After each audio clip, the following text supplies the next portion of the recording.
Discover how you can green your life by building a knowledge base of current sustainable and eco-savvy trends.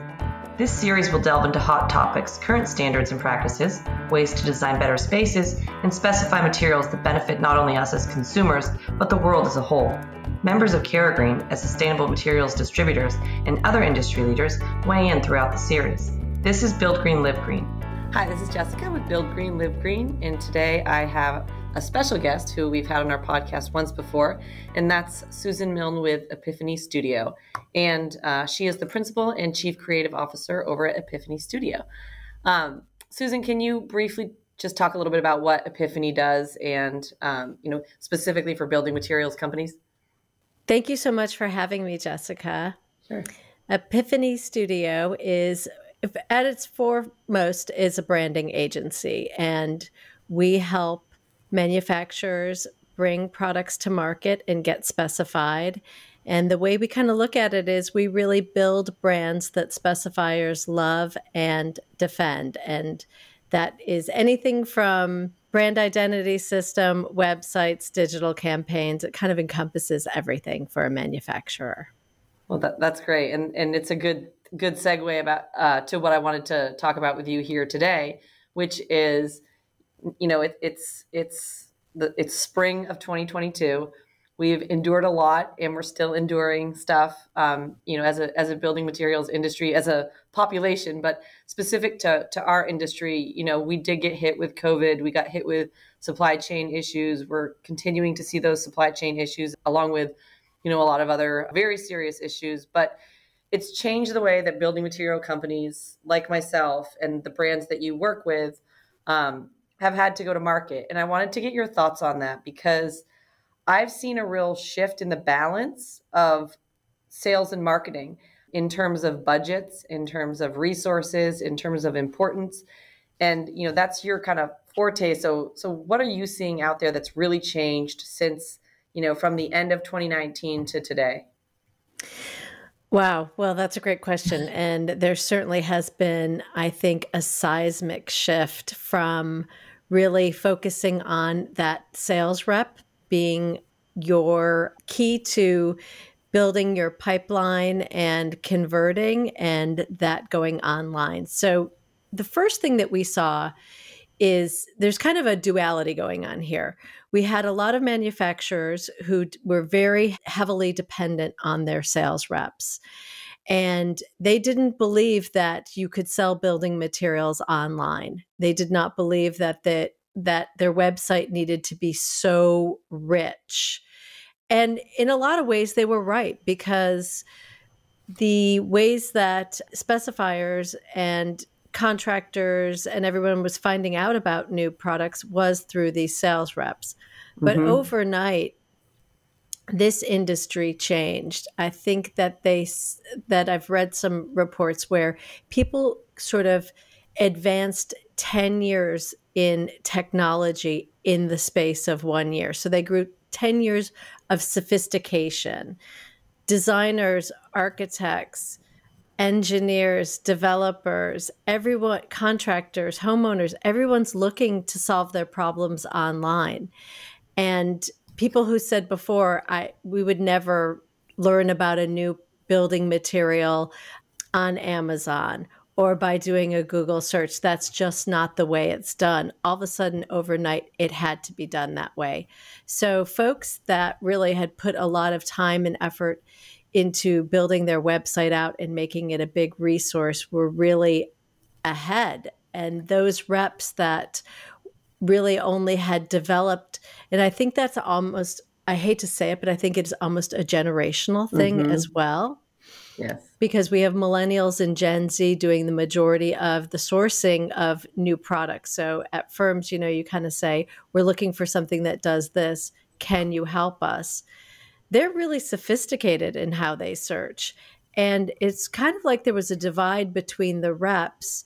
Either you really understood how to communicate with this target or you didn't. And the pandemic absolutely put a spotlight on that, kind of filtered out those reps that didn't know how to keep up, or they had to learn really quickly. I think a lot of manufacturers had to scramble to all of a sudden realize, okay, we've got all of these great digital assets. How are we going to use those to reach our clients? And I think it it really put an emphasis on making sure that you have the full spectrum. I always think of it as like a circle. You have no idea where your customer is going to come in, and you have to have a point there for them to convert. So you really have to have everything from print to digital, and samples and everything in between. You have to have that full spectrum now because so many people are working in different ways. It's sort of like the you can't put the genie back in the bottle too. No. That's what I found really interesting here is that, I hear a lot of people that are so comfortable with the way sales used to be, right? With the outside salespeople, the going in, the golfing, the Ruth's Chris Steakhouse, the beer, that whole sort of that having gone away as people don't want to let go of it. But I don't think that you can take designers who've learned how to find everything online and get them to start flipping through a Rolodex, calling rep by rep by rep when they have all these online resources. So I don't see it going back. Not entirely, maybe to some degree, but never 100%. I completely agree. That world is over. I mean, that it really is. It's very interesting to me to see, to observe different reps in the field. And we have been fortunate enough to work usually within very close proximity, if not in a shared space with an architecture firm, and watch the old school reps come in and maybe drop off a pizza or, some donuts and kind of leave. And, millennials and Gen Z are hiding from them, waiting for them to go because they don't, this isn't the way they work. It's not in line with their values. It's not in line with the way they want to communicate. And that kind of stuff really doesn't matter. These are really smart individuals, and they're asking questions of reps that are not about, are you going to take me golfing? It's, what did this material, who manufactured this material? Are they paid a fair wage? How did it come out of the ground? What's it going to do while it's in the space? Where does it go when it dies? So they have a completely different agenda. And to think that, expensive dinners is going to sway them is ridiculous from a value standpoint. But then again, from just a work standpoint, they're going to want to have access to everything the way they want it. Don't make them call you, have a chat bot, have a way for them to get samples without actually having any kind of interface, any, personal interface is really what they want to do.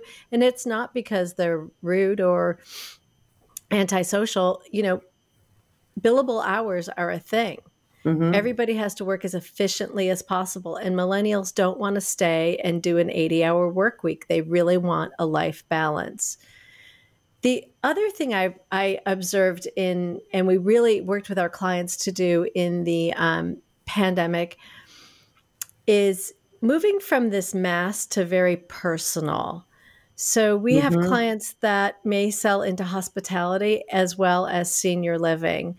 We can really create highly targeted campaigns, same product, but really focus on a list that is only to hospitality and make it very personal to that group of designers, and then turn and take the same product, but make it really, really personal to those who are working in senior living. And when you say personal, I kind of I almost hear you saying value added. So, it's personalized to them in a way that's bringing them value specific to what they need, not this generic kind of blanket statement that's not tailored to the end market. Is that what you mean?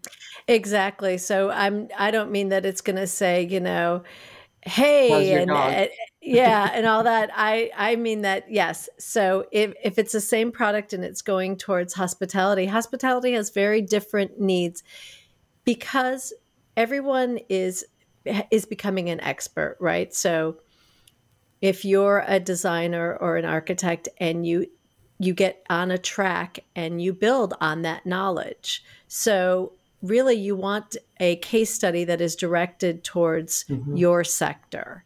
and speaks your language, which you feel is very different than, and I always think this is interesting because, I mean, I'm going to use hospitality again as an example, is that those same folks are really specifying a lot of the same products that are going into things like senior living, like education. So, but they don't really respond to that same type of positioning because they do feel that they are very highly specialized. So if you know their language and you could speak their language and you know what their problems are, then you can create, campaigns that are really, really meaningful.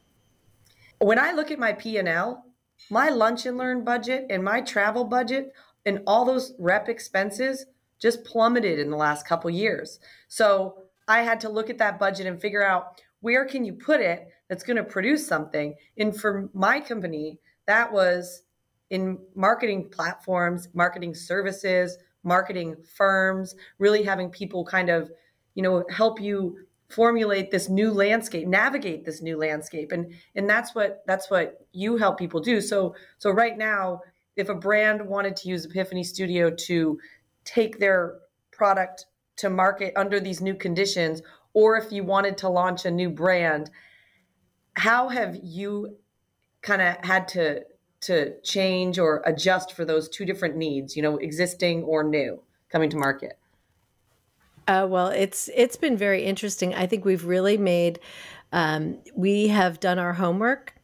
We go out and we try to understand who is bringing a new service to the market that is going to help a manufacturer grow sales through, increased specifications. So whether it is using someone like BIM Smith, Swatchbox, Material Bank, do we want to make sure our AIA CEU is really up to date and is really engaging? It can be anything from helping a brand, negotiate what type of reports they're going to follow and how they're going to gather, sales data and information, and really be with their client, be with their prospects where their prospects are. And there are a ton of service providers out there that we work with in partnership. And it can be something even like PR, really leveraging some PR, I think has been amazing for our clients during this time.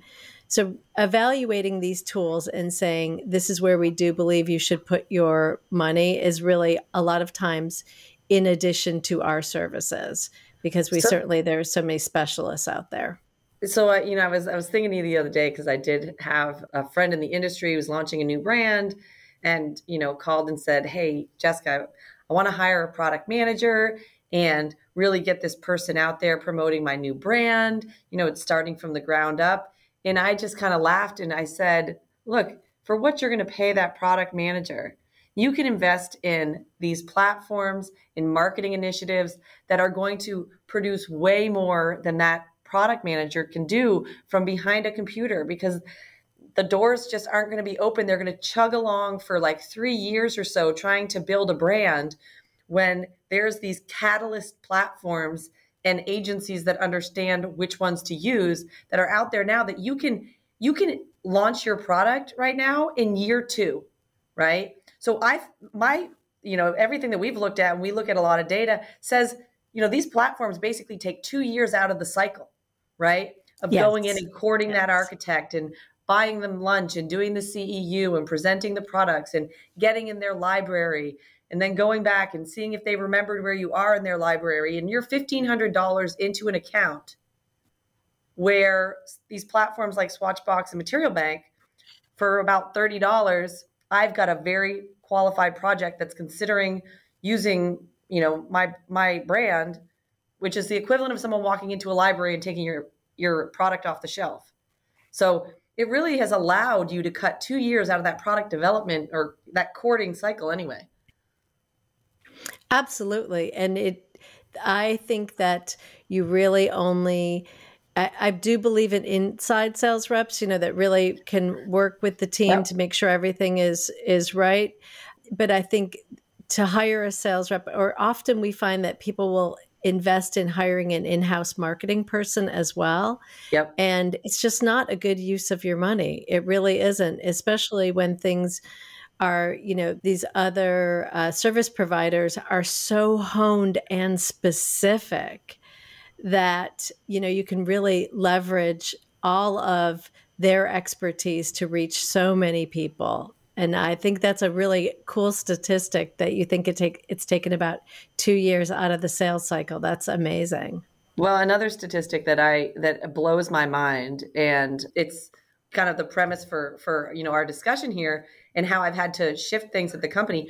We're exclusively building an inside sales organization. Like, that's where I'm putting all my new resources, because we've invested so much in these platforms that are generating so many projects that's where I need traffic managers who can take these projects and foster them and turn them, into, real, jobs and sales. And that's what the inside salespeople do. So I've shifted my outside people to be more of territory managers. So they really understand the territory, which bond is getting passed, which legislation is happening, which city is, having this revitalization and things like that, and kind of tracking the money and really understanding the territory a little bit better. And it's because last year, 80% of all our new projects were generated from these online platforms, not from the outside salespeople.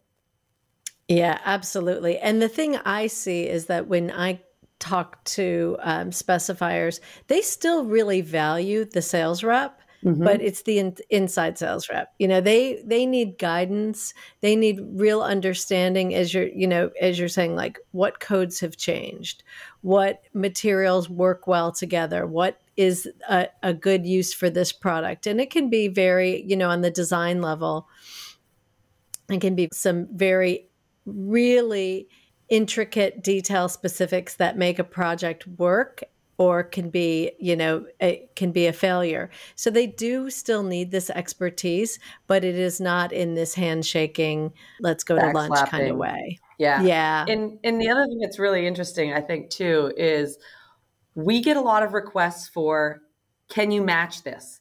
So stuff they can't get. And they need something that aesthetically is close to what they wanted to use, but it's tied up in these supply chain issues right now. So, Yes. Navigating the supply chain thing, what do you have, and really being able to kind of give them options. And I think, Kira Green's in a unique position because we have so many different lines that we can steer them, towards the right thing. But, it's been a challenge, sometimes, it's as simple as what can I get, and aesthetic is getting compromised, which, you always, hate to see that, but, it's kind of a reality of the world we're in right now. Absolutely. And the one thing I've seen a lot of manufacturers do, and we really encourage it if our clients have some supply chain issues, is be really transparent on the website. What do your lead times look like? What do you actually have in stock? Yeah. And designers and architects, and, they value that, absolutely, that kind of transparency and that, that ability to be timely. So, to have this information in real time. So we're saying if our lead times have changed, it's going to be easy for them to figure that out.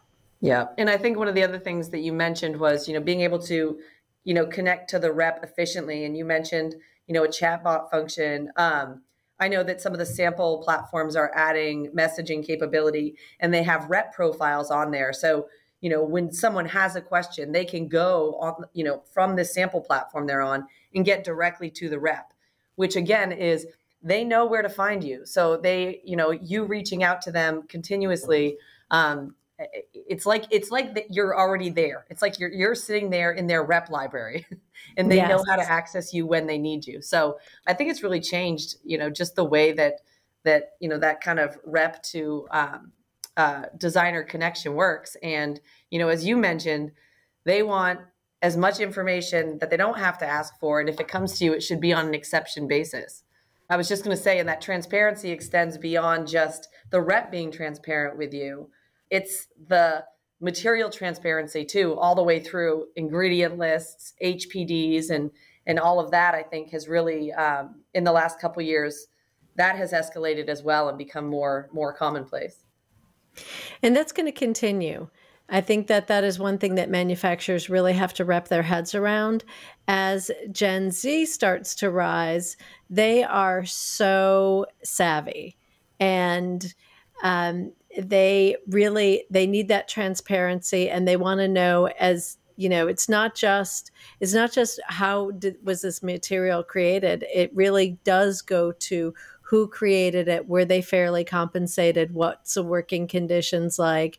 This is only going to grow. And I think that there's an interesting organization out of Europe called 2050, and that really talks about that, sharing that level, or giving designers and architects, anyone who specifies or installs products, access to that level of detail for building materials. Yeah, we're working very closely with 2050, and I love what they're doing, and I love the interface and how simplified it is, because there's all this data, and unless you have a very kind of transparent, that nutrition label interface for people that are looking at it, I think they've done a really good job of that. So we're working to get all of our brands on that platform as well. So I'm glad to hear you mention it.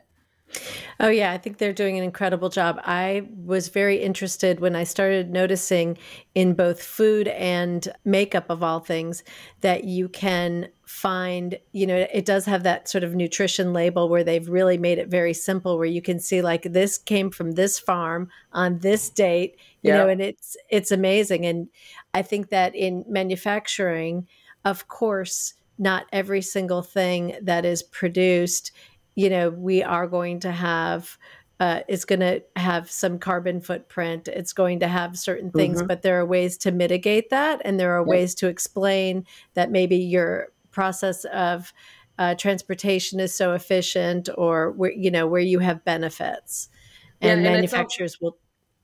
Yeah. And there's always trade-offs. I mean, when we carry so many different lines, and this one has these characteristics and this one has these characteristics, and you trade off durability for color or recycled content, and there's always these trade-offs, and you kind of have to make a compromise in some ways, especially when you're a designer. You also have to incorporate something that's aesthetically pleasing. So that's a challenge too, is you want that carbon footprint as low as possible, but it's got to fit the design intent. But I'm starting to see a lot of LEED certified designers, which is not something that I had seen in the past, but really, they're being asked to help make that building more efficient, and, and working towards this carbon negative kind of standards. That's the first quantifiable positive step. If it's carbon negative, that you actually, at the end of everything, you're making a better building than the baseline. And, LEED kind of tries to get you there. But at the end, unless you've got 10 years of data that shows, all this modeling, but if you from the outset can show that the building you're designing is better than, or has a positive impact on the environment, that's the first time it's been that definitive, I guess I would say. Yeah. It's interesting to see how this is evolving. And I do think the pandemic actually increased that time frame, or shortened that time frame. I'm sorry. Yep. I think that, it made all of this even more important. Yeah, I agree.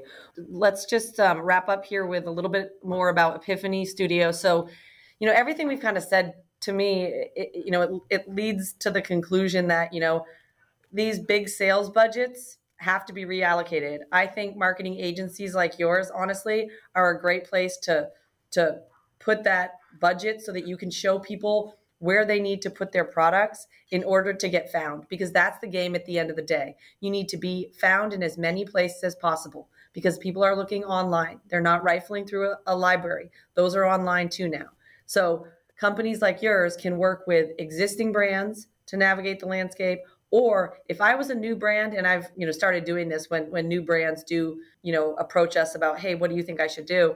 My suggestion is to get with someone like you guys, and just find a way to, get your marketing and get on these platforms and just be everywhere, but don't have some guy with a briefcase running around knocking on doors, because that doesn't work anymore. Absolutely. And I think, it's a balancing act for sure. One of the things that I love about how focused we are, and what I really like, is that you and I have been able to sort of come together and network and introduce each other to, new players in the field, and meeting some really exciting people.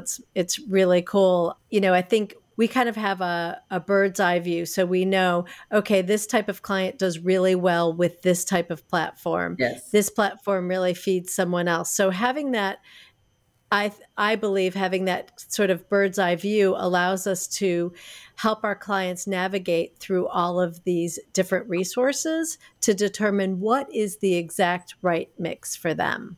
Yes, because I think that this has happened very quickly. And so this is no longer about what is my competitor doing, right? It's a different thing. And I do know a lot of brands that are just kind of watching the leader and trying to do the same thing that they're doing, where I think the opportunity is opened up right now to, it's not that expensive to get on a lot of these platforms and maybe be a bigger fish in a small pond, and really try to take advantage of those. So some of these beta programs like 2050 and things like that are really kind of pushing the envelope, working with them, because they're the ones that are going to make you get better. They're the ones that are going to show you in the whole landscape what your actual impact is and make you get better.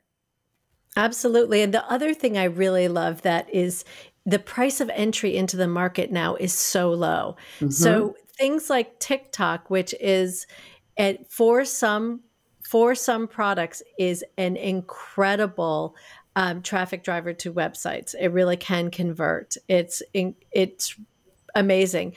The quality is really shooting it on your phone is standard. That mm-hmm. is like the gold standard. So like the other thing I think is that is so liberating about all this, you have all these great resources that you can use. And also you can produce your own content, and it doesn't require mm-hmm. a team flying in from LA.